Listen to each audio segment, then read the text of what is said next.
খুব আরামের সাথে আনন্দের সাথে আমরা কাজ করেছি এবং স্ক্রিনে সেটা বোঝা যাচ্ছে। এবং জাহিদ ভাই তো দুর্দান্ত অভিনেতা এবং জাহিদ হাসানকে এই বড় পর্দায় দর্শক দেখার পর মানে আবার মনে করবে যে ইয়েস জাহিদ হাসান। একদম প্রত্যেকটা ফ্রেম, প্রত্যেকটা এক্সপ্রেশন দুর্দান্ত। ইন্ডাস্ট্রিতে নতুন হিরো আসতেছে, যাকে প্রশ্ন করা যায় কাকে ফলো করুন বা চঞ্চল চৌধুরীকে ফলো করি, উনার মতো হতে চাই, কি বলার আছে আপনার? না ফলো করার দরকার নাই, কেউ কাউকে ফলো করে কারোর মতো আসলে হয় না।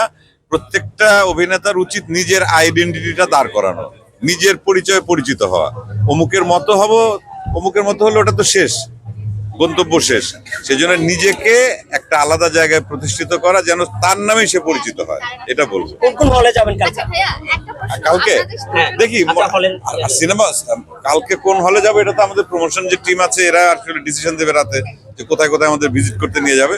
তবে এর গ্যাপে আমরা দেখবো। আমি ব্যক্তিগতভাবে বা আমরা সবাই, আমাদের ইচ্ছা আছে যে আমরা তাণ্ডব দেখবো, আমরা ইনসাফ দেখবো, আমরা আরো যে কটা এশা মার্ডার দেখবো, তারপর আর কি আছে, টগর, সবগুলো একটা করে সবগুলো সিনেমা দেখবো। আমার প্রশ্ন দুজনের কাছে যে আপনাদের তো চাচা আর ভাতিজা, হ্যাঁ আমার ভাতিজা সম্পর্ক, এত মিল কেন চেহারায় দুজনে?